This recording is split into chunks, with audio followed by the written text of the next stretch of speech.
und herzlich willkommen auf Viras Blockflöten-Kanal. Heute könnt ihr mit mir das schöne Lied All in a Garden Green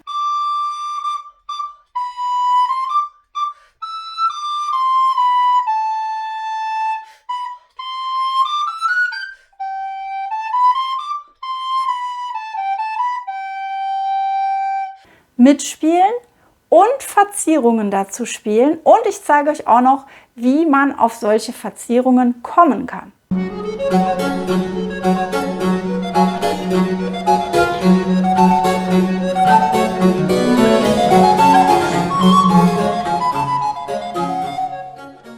Ja, schön, dass ihr wieder dabei seid. Heila hat mir geschrieben, dass in ihrem Blockflötenensemble ganz eifrig auswendig geübt wird, bestimmte Passagen Stück für Stück auswendig eintrainiert werden und dass ihr Lieblingsstück, eines ihrer Lieblingsstücke übrigens ist All in a Garden Green. Und das wollen wir heute mal spielen und mit Verzierungen versehen.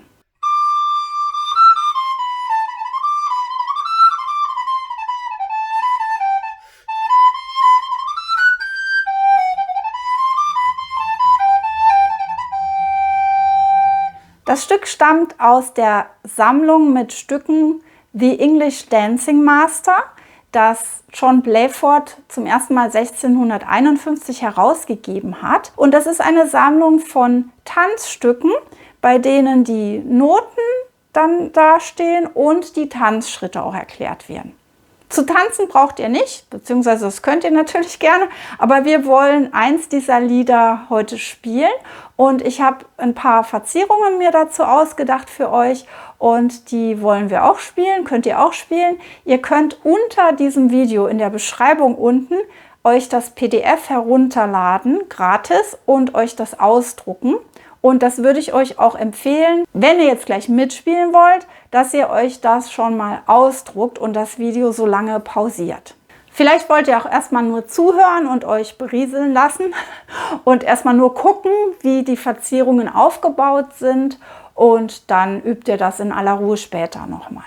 Ich habe euch dafür mal ein System aufgeschrieben mit 6 Notenreihen und in der ersten Reihe steht einfach die ursprüngliche Melodie, also das Thema.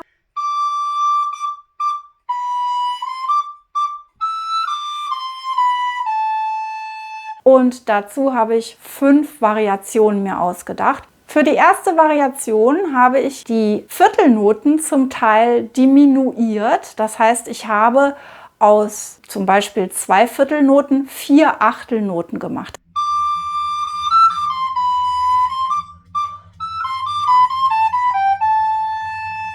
Das habe ich jetzt nicht gleich überall gemacht. Ich habe die Punktierungen, die Takte, wo diese Punktierungen sind, wo man noch charakteristisch die Melodie so raushört, die habe ich so gelassen, wie sie waren, und habe an manchen Stellen die Viertelnoten aufgeteilt in Achtelnoten. Das ist was ihr immer als erstes mal ausprobieren könnt. Wo kann ich die Noten so einfach wie möglich umspielen, in etwas kleinere Notenwerte zerteilen? Und das macht ihr dann nicht gleich in jedem Takt, sondern nur an ein paar Stellen, damit das erstmal auch geschmacklich noch schön ist, aber auch damit die Melodie auch noch schön rauszuhören ist. Für die zweite Variation habe ich das Ganze jetzt umgekehrt gemacht, rumgedreht. Ich habe den ersten Takt mit diesem charakteristischen, fanfarenartigen Motiv habe ich so gelassen und stattdessen jetzt die Stellen mit den Punktierungen umspielt.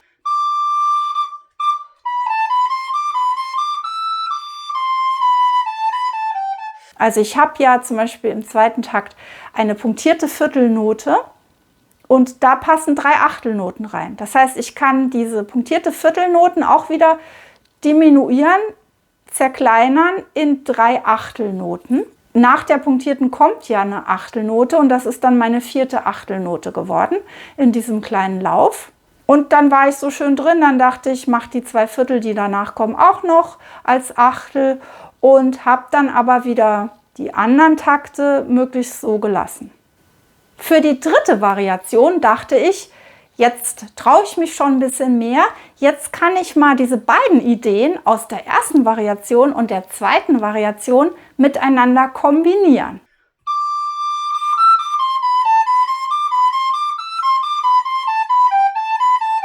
Und dann habe ich doch schon eine ganz ordentlich flüssige Variation mit vielen Achteln drin, die schon ein bisschen virtuoser klingt. Und jetzt hatte mich natürlich der Ehrgeiz gepackt. Wenn ich das in Achtel diminuieren kann, dann kann ich vielleicht auch in Sechzehntel diminuieren. Und dann wird das Ganze noch virtuoser und noch spannender.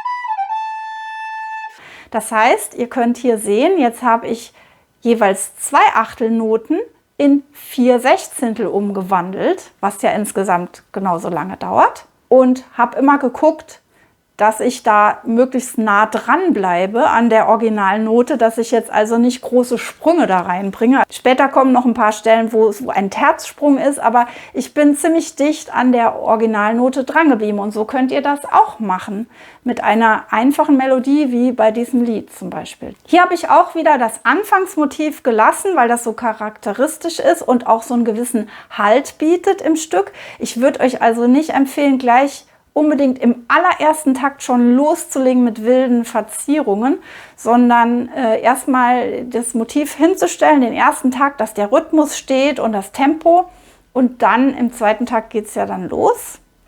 So, und für die letzte und 5. Variation, also unsere 6. Notenreihe, habe ich jetzt das alles kombiniert.